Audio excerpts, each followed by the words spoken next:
Hello everyone. In the first video I have already discussed innate immunity. Today we will be discussing about the adaptive immunity. In the innate immunity, as I have told, it is non-specific. That is the first line of defense.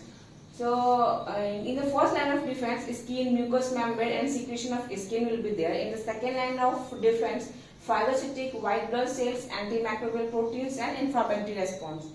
And specific defense mechanism, that is the third line of defense, lymphocytes and antibodies will be there.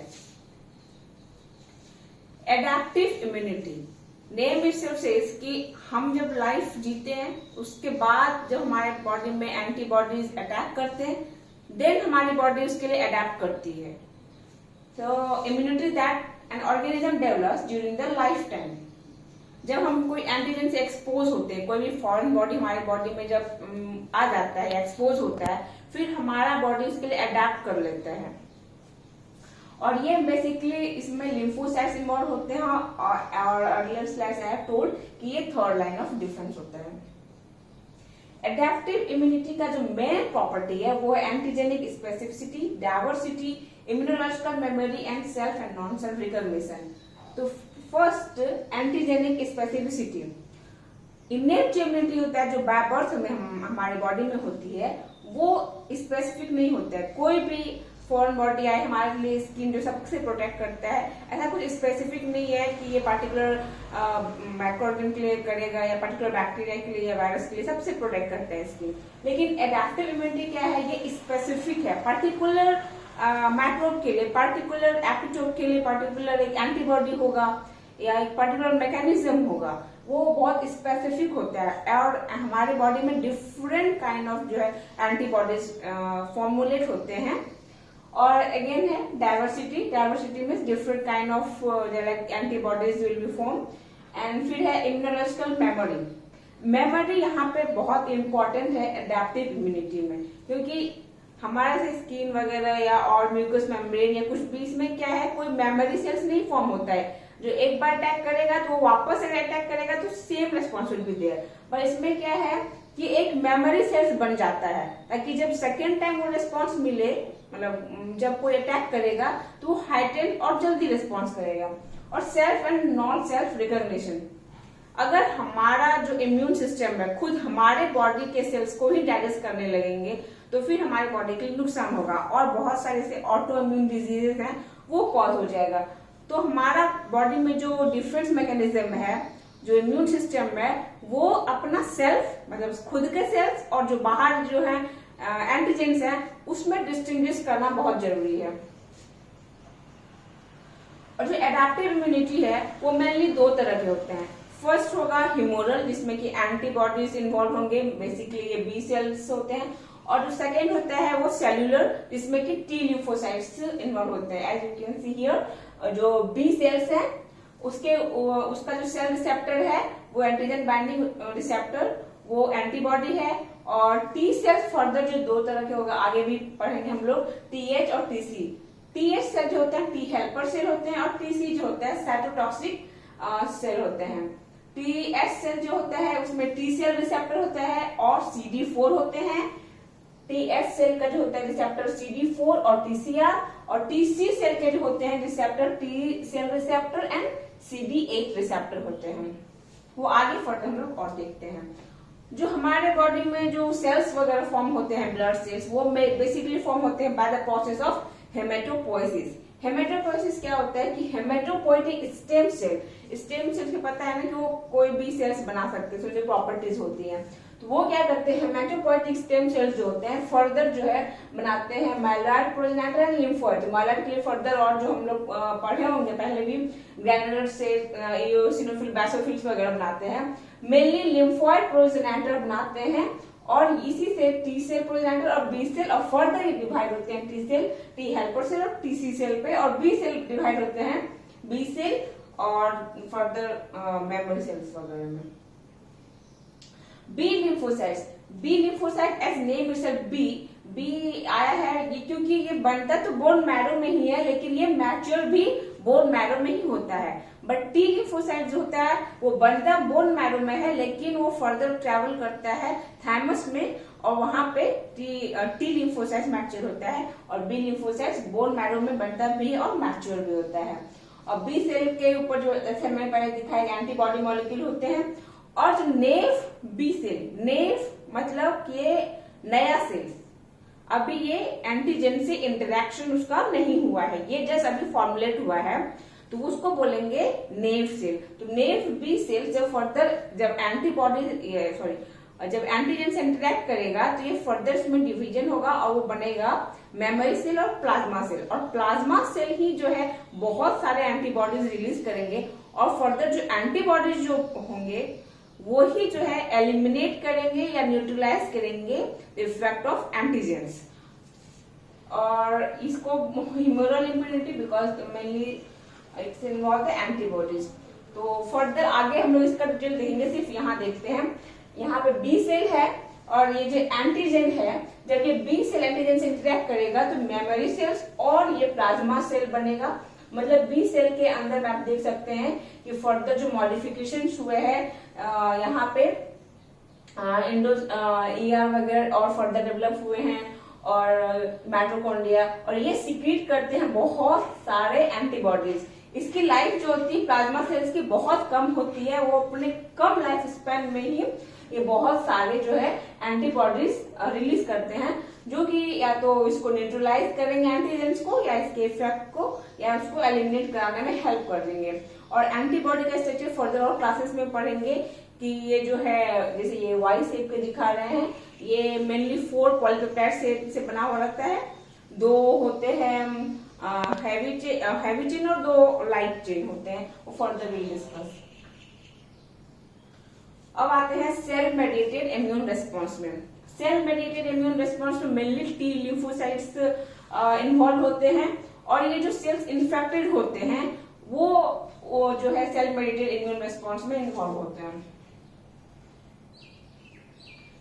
T lymphocytes जो होते हैं mainly TH और TC. TH cell को बोलते हैं T helper cells और T cytotoxic cell. और further जो है ये मेमोरी टी सेल्स भी बनाते हैं जो हमारे बॉडी में रिमेन रहते हैं, ताकि वो जो फर्दर जब सेम एंटीजन में इंटरेक्ट करेगा तो ये मेमोरी सेल को रिकॉग्नाइज करेगा और हाइड्रेट रिस्पॉन्स देगा। टी हेल्पर सेल जो है ये सीक्रेट करता है फर्दर साइटोटॉक्सिन। वही ये बिकॉज ऑफ दिस साइटोटॉक्सिन जो होते हैं ये टी हेल्पर सेल की बिकॉज बी सेल और टीसी सेल ये डिवाइड करेंगे। मतलब सबसे पहले टी हेल्पर सेल एक्टिवेट होगा, ये साइटोकाइंस रिलीज करेगा और ये साइटोकाइन फर्दर हेल्प करेगा बी सेल और टीसी सेल को डिवाइड करने में। और ये साइटोटॉक्सिक जो नेम में सेल की ये किलर टी सेल है और ये इन्फेक्टेड जो सेल होते हैं बॉडी में उसको किल करता है। अब सेल जो है टी सेल कैसे जानेगा कि ये जो है सेल इन्फेक्टेड है और या ये सेल नॉर्मल है। तो इन्फेक्टेड सेल ये कैसे जानेंगे? तो इन्फेक्टेड सेल्स क्या करते हैं, वो infected cells digest some pathogens and MSC protein carry pieces to cell surface. इस डायग्राम को समझने के लिए एक ऐसे लेमैन लैंग्वेज में एक एग्जांपल लेते हैं। ऐसा मानते हैं कि एक व्हीकल है, उसको सेल मान लो, और वो वैसा व्हीकल है जो चुन चुन के जो है चीफ या जो खराब आदमी है ऐसा सोच लो, उसको पकड़ के रखता है और बाहर एक चेयर रखा हुआ है उसके छत पे, दैट इज रेड और ग्रीन समथिंग ऐसा, MSC1 और MSC2 इसका नाम ले लो, और उस पर बांध के दे देता है। वो रिकॉग्नाइज करता है कि हाँ वो इंसान खराब है, देन द पुलिस और समथिंग विल फाइंड आउट कि हाँ ये इंसान को हटाना है। तो वैसे ही क्या होता है कि सेल वगैरह है जैसे एंटीजन प्रेजेंटिंग सेल को वो ट्रक मान लो, जो गिने चुने जो बुरे आदमी पकड़ते हैं, वैसे ही एंटीजन प्रेजेंटिंग सेल्स क्या करते हैं कि एंटीजन को लेंगे अपने अंदर, डाइजेस्ट करेंगे और जो है उसको एक्सपोज करेंगे बाहर, उसका जो पोर्शन जो इम्यूनोलॉजिकली जो एक्टिवेट करेगा सेल्स को। तो ये क्या करेगा, MSC1 और MSC2 दो तरह का होता है, देखेंगे। ये सेल क्या करेंगे, अपने अंदर डाइजेस्ट किया और उसका जो पार्टिकल्स है छोटे छोटे उसको जो है MSC मॉलिक्यूल बाहर एक्सपोज करेगा और वो फिर जो है इस यही सब मॉलिक्यूल जो होते हैं फिर फर्दर टीसी सेल जो है या फिर टीएस सेल जो है इसको रिकॉग्नाइज करेंगे और फिर ये सेल्स एक्टिवेट हो जाएंगे। तो एंटीजन प्रेजेंटिंग सेल्स जो होते हैं वो बेसिकली बी सेल होंगे या डेंड्राइटिक सेल्स होंगे या मैक्रोफाज होंगे। एंटीजन प्रेजेंटिंग सेल्स, उसके ऊपर एमएससी मॉलिक्यूल होगा और ये फर्दर जो है डाइजेस्ट करेगा जो फॉल मटेरियल्स होते हैं वो सबको। और अब जो है हम देखते हैं कि एमएससी क्या है। एमएससी मतलब मेजर हिस्टोकम्पैटिबिलिटी कॉम्प्लेक्स। ये जो फर्दर है ये दो तरह का होगा, ये क्लास 1 एमएससी और क्लास 2 एमएससी मॉलिक्यूल। क्लास 1 जो मॉलिक्यूल है वो टीसी से रिकॉग्नाइज करेगा क्योंकि ये क्लास 1 मॉलिक्यूल जो है जब प्रेजेंट करेगा एंटीजन को, ये सिर्फ और सिर्फ टीसी से रिकॉग्नाइज करेगा। और जब क्लास 2 एमएससी मॉलिक्यूल जब एंटीजन को रिप्रेजेंट करेगा तो उसको जो है टीएच सेल रिकॉग्नाइज करेगा। क्यों ऐसा होता है? क्योंकि टीसी सेल के ऊपर मैंने पहले ही बताया था कि टीसी जो सेल है उसके ऊपर CD8 होता है और टीएच सेल जो होते हैं उसके ऊपर CD4 होते हैं। तो ये जो है यहाँ पे जो रिसेप्टर होंगे MSC1 या MSC2 ये फर्दर रिकॉग्नाइज करेंगे बाय फर्दर टीसी या टीएच सेल से। और क्लास 1 जो मॉलिक्यूल होंगे मतलब जो क्लास 1 एमएससी मॉलिक्यूल होंगे, मेनली जितने भी सारे नियरली ऑल न्यूक्लिएटेड सेल्स, जितने भी न्यूक्लिएटेड सेल हैं वो सभी उस सेल्स के ऊपर जो होंगे क्लास 1 मॉलिक्यूल होंगे, class 1 molecule of MSc present होंगे। लेकिन जो है क्लास 2 मॉलिक्यूल जो है सिर्फ प्रेजेंट होगा APC, that is antigen presenting cell. तो एपीसी कौन हुआ? बी सेल, डेंड्राइटिक सेल या मैक्रोफेज, जो कि अपने अंदर फैगोसाइट करेगा एंटीजन को और फर्दर एक्सपोज करेगा।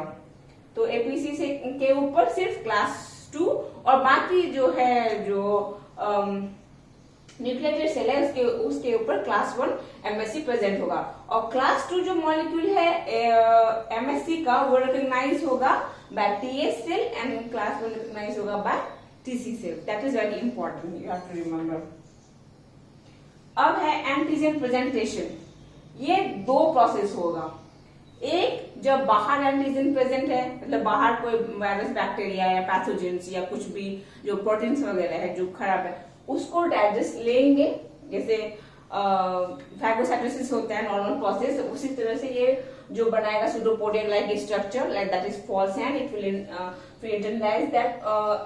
यहाँ पे देख सकते हैं एंटीजन जो है डाइजेस्ट हो गया। यहाँ पे ये एंडोसोम बनाया, एंडोसोम फर्दर लाइसोसोम के साथ फ्यूज हो गया। लाइसोसोम में क्या होता है? हाइड्रोलाइटिक एंजाइम होता है, फिर वो उसको डाइजेस्ट किया फर्दर, टुकड़ा टुकड़ा टुकड़ा रेड रेड रेड जैसे देख सकते हैं।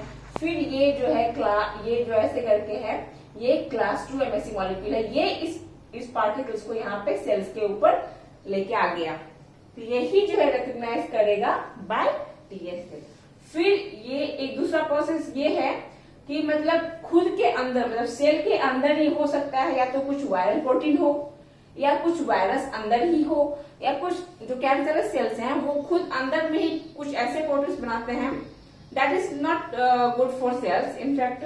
तो वैसे वाले प्रोटीन्स वगैरह भी क्या होते हैं फर्दर जो है डाइजेस्ट वगैरह होके मॉडिफाई होके वो अंदर से जो है वो बाहर आते हैं और सेल्स के ऊपर दिखाते हैं बाय क्लास 1 एमएससी। तो क्लास 1 एमएससी जो है फिर इसको रिप्रेजेंट करेगा। और दूसरे में क्या देख रहे हैं, जब बाहर से ला रहा है तो उसको क्लास 2, और जब खुद अंदर का ही जब बाहर रिप्रेजेंट कर रहा है तो वो क्लास 1 एमएससी। तो ये दो प्रोसेस है, या तो बाहर से अंदर लाके डाइजेस्ट करके एक्सपोज करना, या खुद अंदर के जो है प्रोटीन या वायरस उसको फर्दर जो है मॉडिफाई करके क्लास 1 मॉलिक्यूल एक्सपोज करेंगे।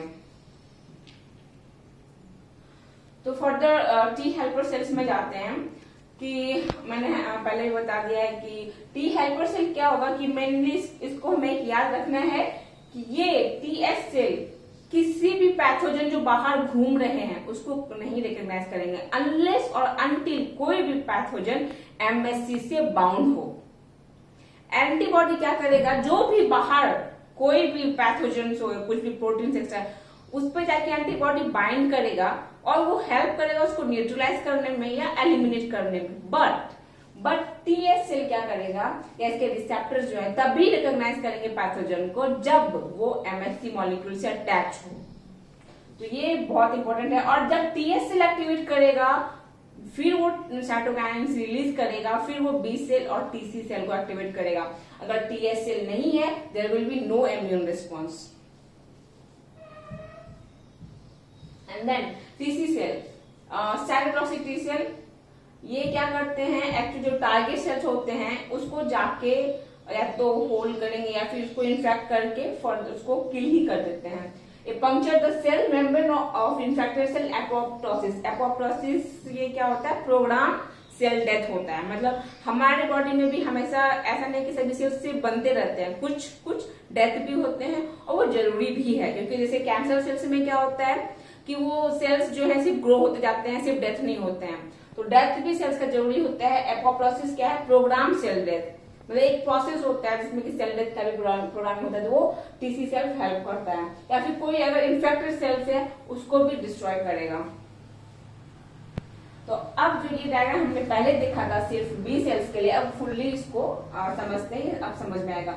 एंटीजेंस क्या है, कोई भी फॉरेन मटेरियल्स है, let it be foreign proteins, virus, bacteria, parasites, fungi, कुछ भी रहे तो वो क्या करेगा, यहाँ पे जैसे फॉर एग्जांपल यहाँ पे ये यहाँ पे डायग्राम जो दिया हुआ है ये एंटीजेंस का है। ये क्या करेगा, फर्दर जो एपीसी वगैरह मॉलिक्यूल है उसको इंटरनलाइज करेगा, उसको अल्टर करेगा और एमएससी जो है उसको एमएससी जो है क्लास 2 एमएससी के मॉलिक्यूल है, और ये यहाँ पे क्या कर रहा है, इस मटेरियल्स को जो है तोड़ के क्या फ्रेगमेंट करके यहाँ पे कैपिटल यहाँ पे प्रेजेंट कर रहा है। और ये टीएच सेल जो है फिर इसका टी सेल रिसेप्टर को रिकॉग्नाइज कर रहा है, और फिर ये जब ये एक्टिवेटेड टीएच सेल्स ये क्या करेंगे, फिर ये रिलीज करेंगे अपने केमिकल्स जो साइटोकाइन्स वगैरह हैं। जैसे आप देख सकते हैं TC cell receptor recognise antigen bound to MSC molecule, फिर ये क्या करेंगे, binding antigen MSC activates the T cell, ये टी सेल एक्टिवेट हो गया, और एक्टिवेटेड टी सेल्स क्या करेंगे, सीक्रेट करेंगे साइटोकाइन्स, और ये साइटोकाइन्स क्या करेंगे, एक्टिवेट करेंगे बी सी सेल्स को और टी सी सेल्स को और फिर बहुत सारे सेल्स को। तो यहाँ पे जो बी सेल्स एक्टिवेट होंगे फर्दर नीचे दिया हुआ है दैट इज ह्यूमोरल रेस्पॉन्स, और अगर टीसी सेल्स का जो रेस्पॉन्स होगा ये फिर सेलुलर वाला रेस्पॉन्स। तो बी सेल्स अगर एक्टिवेट हो गए तो वो क्या करेंगे, प्लाज्मा सेल्स बनाएंगे और फर्दर ये एंटीबॉडी सीक्रेट करेंगे और फिर ये एंटीजेंस को एलिमिनेट करेंगे या न्यूट्रलाइज करेंगे। ये हो गया ह्यूमरल रिस्पांस। और फिर नेक्स्ट क्या है, एक जो साइटोटॉक्सिक टी सेल्स है वो भी एक्टिवेट हो जाएंगे और फिर जो टारगेट सेल्स को है वो किल करेंगे। और या तो दूसरा प्रोसेस क्या है, ये क्लास 1 एमएससी जो मॉलिक्यूल है वो भी अगर ये क्लास 1 एमएससी मॉलिक्यूल वो भी अगर पैथोजेंस को एक्सपोज कर रहा है that will be recognised by the TC sales.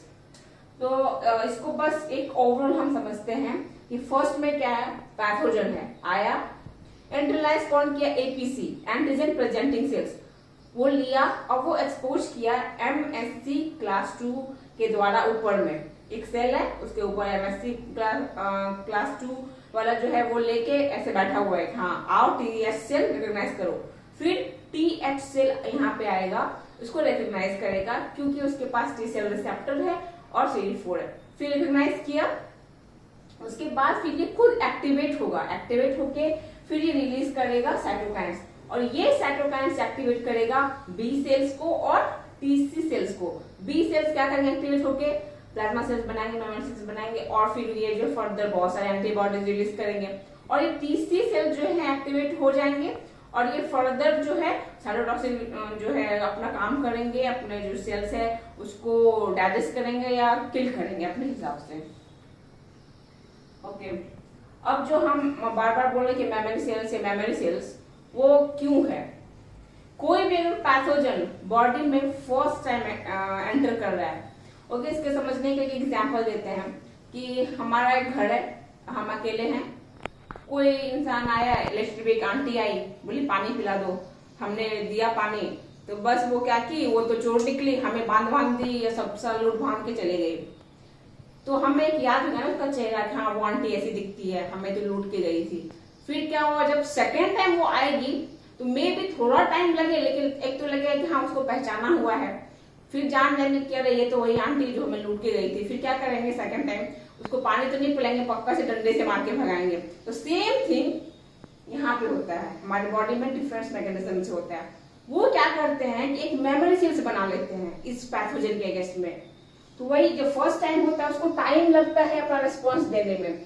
अगर सपोज यहाँ पे जो है यहाँ पे ये जो है डार्क ब्लू और लाइट ब्लू, तो पहले इसको हम देखते हैं। फर्स्ट टाइम क्या है, एंटीजन ए आया, उसको रिकॉग्नाइज या उसका रिस्पॉन्स करने में थोड़ा सा ये टाइमिंग लगा, ये इतना टाइम लगा, फिर ये प्राइमरी रिस्पॉन्स दिया। फिर क्या हुआ कि अगर जब यहाँ पे देखते हैं कितना टाइम लगा रिस्पॉन्स करने में, अराउंड 14 डेज।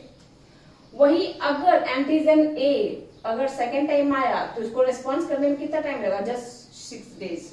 और इसका रिस्पॉन्स देखो, इसका जो है लेवल यहाँ तक है और इसका लेवल जो हाई है, मतलब सेकेंड टाइम रिस्पॉन्स क्या होगा, वो जल्दी होगा और हाइटेंड होगा।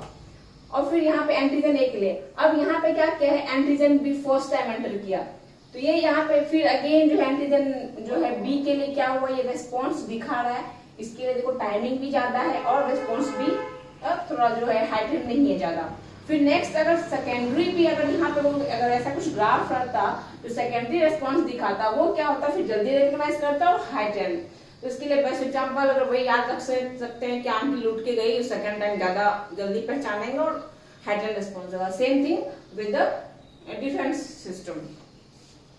तो आज का वीडियो के लिए इतना ही, और अगर आपने पहला वीडियो नहीं देखा है तो देख लीजिए, और इस वीडियो को लाइक और सब्सक्राइब कीजिए। और कोई अगर इम्प्रूवमेंट के लिए है तो आप अपने कमेंट सेक्शन में बता सकते हैं, और इफ यू वांट कि हाँ कोई चैप्टर हम डिस्कस करें तो वो भी आप कमेंट सेक्शन में बता सकते हैं। Thank you.